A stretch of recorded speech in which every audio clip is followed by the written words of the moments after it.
¿Qué significa ser viejo o vieja? Es una palabra que nos cuesta por lo que significa. No lo podemos decir así, tenemos que hablar de las personas mayores, tenemos que hablar de los adultos mayores. Estamos llenos como de espinas para relacionarnos con la última etapa de nuestra vida, una etapa que además es cada vez más larga en una población que envejece todo el rato. Y es por eso que hoy queremos mirar el informe de resultados cuantitativos, un estudio de personas mayores en Chile, que es un trabajo realizado por Travesía 100 y Criteria para mirar a esta población, identificar cuáles son sus expectativas, cómo se perciben a sí mismos, de qué manera están hoy aportando a la sociedad, de qué nuevas maneras podrían resignificar esta etapa. Y nos causa mucha curiosidad porque este estudio, una de las fundadoras de Travesía 100 nos decía, no se trata solo de las personas mayores, ni es solo para las personas mayores, es para la sociedad en general interpretar una nueva forma de relacionarnos con esta etapa tan importante de nuestra vida. Hoy estamos con Jimena Bogavir, cofundadora y vicepresidenta de Travesía 100. Muchas gracias por estar aquí, Jimena. Al contrario, un privilegio, Hemos Paloma. empollado esta entrevista para que llegues a nuestro lado, Muy bien. porque queremos saber en qué están, de qué se trata este estudio y por qué lo hicieron. Bueno, Travesía 100 es una empresa B formada por personas mayores para personas mayores, porque nosotros no nos sentíamos representadas por el debate que existe hoy día en la sociedad de este grupo de personas mayores que son invitadas a descansar. Cuando en realidad nosotros nos hacíamos la pregunta no solamente cuántos años voy a vivir, sino para qué. ¿Cuál es el sentido? Y por supuesto la mayoría de nosotros, uno, no quiere ser un cacho para los hijos y dos, siente que todavía tiene tanto que aportar. Entonces sí, metiéndonos en este tema a partir de la experiencia personal, nos dimos cuenta que la sociedad había hecho un invento que es perder, perder para todos. ¿Cuál es ese invento? Es esta vida lineal de yo me preparo, primero 25 años, por ejemplo, después vienen otros 25 años hasta los 50, en que ya el sistema laboral te empieza a decir de un paso al costado, en que tú trabajas con un nivel de estrés inhumano, que es lo que le pasa a la generación tuya, ¿cierto? En que tengo que formar familia, tengo que romperla en la profesión, tengo que pagar la hipoteca, tengo que viajar, tengo que. Entonces, y después viene esta otra etapa y no hay un proyecto de vida. Entonces la invitación... Claro, descansar no alcanza a llenar todo el tiempo. Como me decía mi papá, antes de descansar hay que cansarse. Claro. Y además se sabe que si yo quiero tener salud mental y física, tener algo por lo cual levantarme en la mañana es clave. Es probablemente lo más importante, el propósito. Ya, ahora este estudio... ¿Qué estabas buscando? ¿Qué estaban buscando? Nosotros estábamos buscando, este segmento que es autovalente, porque nosotros entendemos que hay un problema gravísimo con las personas que fundamentalmente están postradas. Requieren cuidados. Requieren cuidado, están solas, no tienen un cuidador principal y por otro lado tienen escasos recursos. Ese grupo evidentemente es un grupo absolutamente prioritario del cual hay que hacerse cargo y toda la atención que se haga en ese segmento, que es un 4% de la población, hay que atenderlo. Sin embargo, existe un 85% de nosotros que como generación estamos llegando en buenas condiciones y consideramos que nuestro estado de salud es bueno o muy bueno. Mayoritariamente, contrario a todo lo que se piensa, ¿no? Entonces, ¿qué vamos a hacer con eso? ¿Por qué la sociedad nos discrimina, nos obliga a hacernos a un lado y con eso es un factor predictor de la depresión, la senilidad y tú pasas a engrosar el grupo. El otro grupo del 4%. Exactamente. O sea, lo que es una oportunidad viene a engrosar en la parte que es un problema. Porque no se gestiona en su particularidad. Y todos perdemos. Este 85%, ¿de qué diversidades está compuesto? Bueno, de todas las diversidades, el estudio lo que considera es este grupo autovalente, este 85%, pero le preguntamos la mirada a las personas mayores, porque la mirada que los jóvenes tienen sobre nosotros es distinta, por supuesto, es mucho más trágica. Y ahí descubrimos, ¿no es cierto?, que había una mirada mucho más positiva. Yo vi en el estudio, hay algunos perfiles, por eso te pregunto por la diversidad que los constituye. ¿Cómo son esos perfiles para tratar de entender a esa población? Dentro de ese grupo autovalente hay un 21% de personas que tienen una visión más bien más negativa que positiva. Nadie es 100% negativo, 100% positivo. Uno es la gente que siente que ya terminó. Se fueron los hijos, se acabó el trabajo y ahora me cruzo de manos y espero la muerte. Ese es un grupo más bien femenino y más bien depresivo. Pero que está en buenas condiciones y que quedó como O sin sea, proyecto. está un clic de descubrir un propósito y se para de la silla, ¿no es cierto? Y se pone en marcha. Después hay un grupo que está atrapado. Ese grupo es el que está normalmente o cuidando niños, Ujú. por ejemplo, porque se fue a vivir con la familia a los hijos o porque no puede sustentarse sola o no quiere, y de alguna manera se le cargan todos los labores domésticos sin mucho preguntarle. O esas personas que están financiando los estudios de los hijos Claro. y por lo tanto, le guste o no, tiene que seguir trabajando. Ahí hay uno de cada 5 pertenece a ese grupo. Pero de ahí para adelante hay otro grupo donde están los sociables, la gente que va a los municipios y toma cursos, no tanto por aprender, sino que por relacionarse, por pasarlo bien, ese grupo. Pero después vienen los que quieren explorar, los que quieren aprender, los que quieren emprender. Como descubrir una nueva, otra oportunidad de ser otra persona tal vez. Claro. Y la mayoría manifiesta que se siente discriminado, sobre todo en el trabajo, siendo que el trabajo es un factor protector de la salud mental. Qué interesante. Quisiera avanzar sobre las líneas de cuáles fueron para ustedes las sorpresas. Porque tú eres parte de la población, probablemente déjame meterte en una categoría, tú eres como de las sociables y de las exploradoras.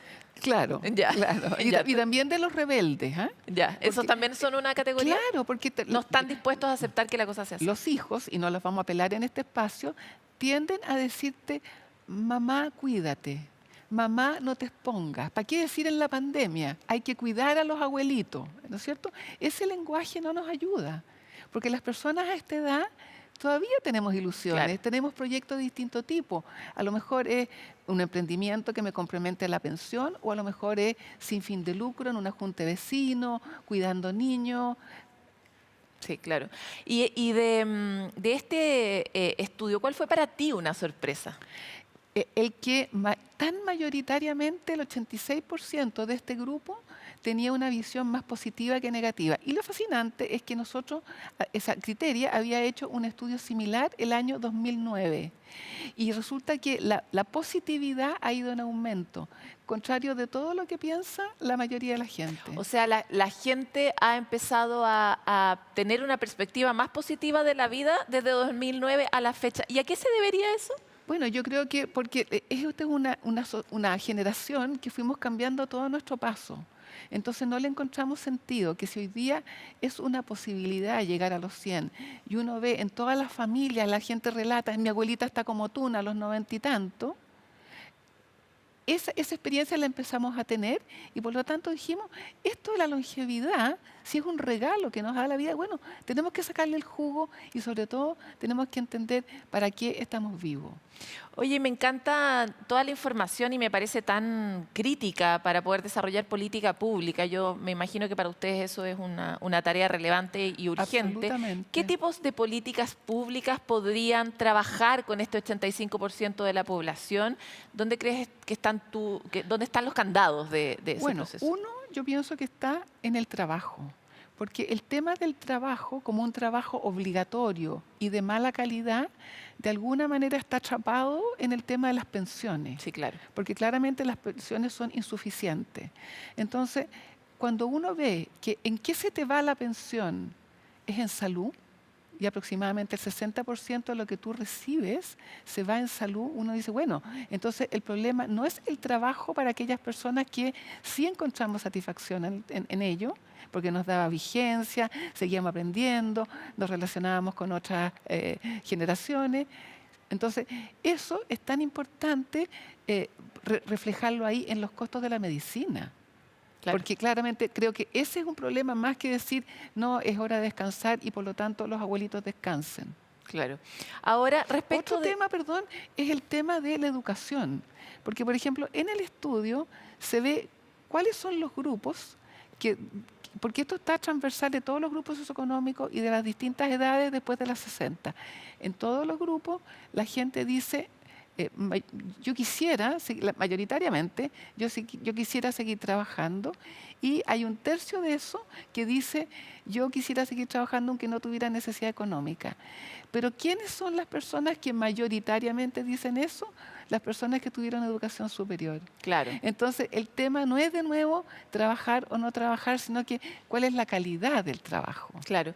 Ahora, recuerdo que uno de los fenómenos que se produjeron durante la pandemia es que fue muy evidente la brecha digital que había entre las poblaciones mayores y las menores y empezó a haber un fuerte movimiento de las poblaciones mayores por digitalizarse, al punto que recuerdo una noticia en China de que habían entrado nuevamente a la universidad o por primera vez a la universidad enormes cantidades de poblaciones de adultos mayores que se estaban formando como para el nuevo mundo. Y me pareció muy interesante, China tenía un plan de absorción de ese público y tenía una oferta educativa para ellos. Entonces, por eso quería entrar un poco más en la línea de la política pública, de todos los entusiastas, los sociales, los curiosos, ¿qué otras líneas podría empujar el Estado? Porque tal vez esta otra población, hasta los postrados, podrían empezar a picar si es que la oferta fuera más atractiva, Pero ¿no? tal cual, nosotros ese es otro paradigma que logramos romper. Y es que se decía, las personas mayores ya no quieren, no pueden, le tienen susto a la digitalización. Y la verdad es que al principio es así. Pero nosotros pudimos Yo desarrollar... también le tengo susto. O sea, me refiero, no es Yo- solo yo un la problema de verdad las es que- personas mayores. Y a todos nos da miedo lo nuevo, en el fondo. Claro, a mí me pasa que también yo siempre tenía alguien en mi oficina que me resolvía las cosas y de repente me vi solita en pandemia y me fascinó entender, Aprender. pero aprender a aprender. Sí, claro. Eso es lo que me encantó. Entonces, lo que te quiero decir es que nosotros desarrollamos una metodología en que las personas no es que no tengan susto, sino que lo atraviesan. Y lo atraviesan, uno, porque es mucho más fácil de lo que uno se imagina, y dos, porque te abre una oportunidad claro, tan un increíble universo. que vale la pena.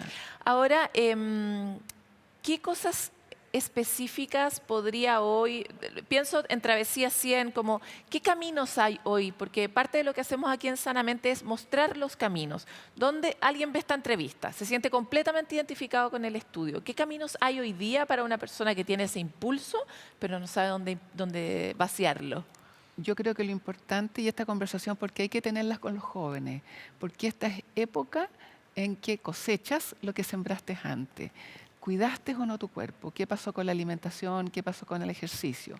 ¿Cuidaste tu mente? Desarrollar la curiosidad, lo que hablábamos de la digitalización, las ganas de seguir aprendiendo. ¿Cuidaste tus relaciones? Porque aquí el principal enemigo es la soledad. Porque ahí tú te vienes abajo, empiezas a ocupar menos el oído, te verbalizas menos, por lo tanto las relaciones son clave. Por otro lado está la espiritualidad, porque mal que mal al final tú ya empieza a aparecer en tu horizonte, y por cierto la finanza. Entonces, mientras antes empecemos a A cultivar, planificar cómo llegar ahí. pero y además hacer capital, así como el capital financiero, capital de salud, capital mental, capital relacional, porque es una época muy linda, fundamentalmente porque tú ya cumpliste. Ya no miras la aprobación en los ojos de los demás, sino que dices, esto es lo que hay, si no soy yo ahora, ¿cuándo? Y gozas con lo simple, con lo que tú tienes. Y por supuesto, como decíamos al principio, tener un propósito para lo cual levantarse en la mañana. Ese es el otro secreto. Jimena, igual tú eres una privilegiada, eres una mujer muy culta, muy inteligente, muy despierta, atraída por el mundo, etcétera, pero existe un gran pedazo de la población que se ha marchitado a lo largo de su vida y que no hizo, tal vez, hartas de esas pegas que hay que hacer para llegar a ese lugar de una forma muy buena. ¿Qué se les dice a esas personas y qué herramientas uno podría hoy día activar para, pensando en que les quedan 20 años o 30 años, para darle sentido a esa etapa de la vida? Yo creo que solamente el hecho de saber que te quedan 10, 20, 30 o 40 años ya es remecedor. Segundo, mostrar en la sociedad, y aquí los medios de comunicación y este espacio lo agradezco, mostrar que es posible. Cuando tú ves que la vecina está feliz porque tomó un curso, por ejemplo, una señora que hace a crochet distintos disfraces para los juguetes según los modelos de Disney. Ella siempre fue buena para el crochet, le gusta el crochet y los vende. Y hoy día complementa su pensión haciendo monitos de Batman, de Cenicienta. O sea, en otras palabras, aquí tú no aspiras de nuevo a ser premio Nobel, a hacer una cosa muy importante, salvar el planeta. Pero si yo planto un árbol, estoy plantando semillas y esas semillas siguen germinando. Igual siempre hay algo en uno que uno no conoce y que se puede descubrir, ¿no? Sí, yo creo que si hay algo que nos mostró la pandemia es que cuando tú haces algo por los otros, es mucho más lo que tú recibes en felicidad que lo que estás dando. Lo que estás diciendo está científicamente comprobado, Tal lo hemos cual. visto aquí, de que incluso genera un sistema de recompensa en el cerebro. Así que tienes toda la razón. Muchas gracias por estar aquí, Jimena. Muchas gracias, Paloma. Qué lindo e interesante el tema, ¿no? Es parte de informar sobre este tipo de estudios, tiene que ver con relacionarnos de otra manera, con la misma cultura oprime, las ideas oprimen y por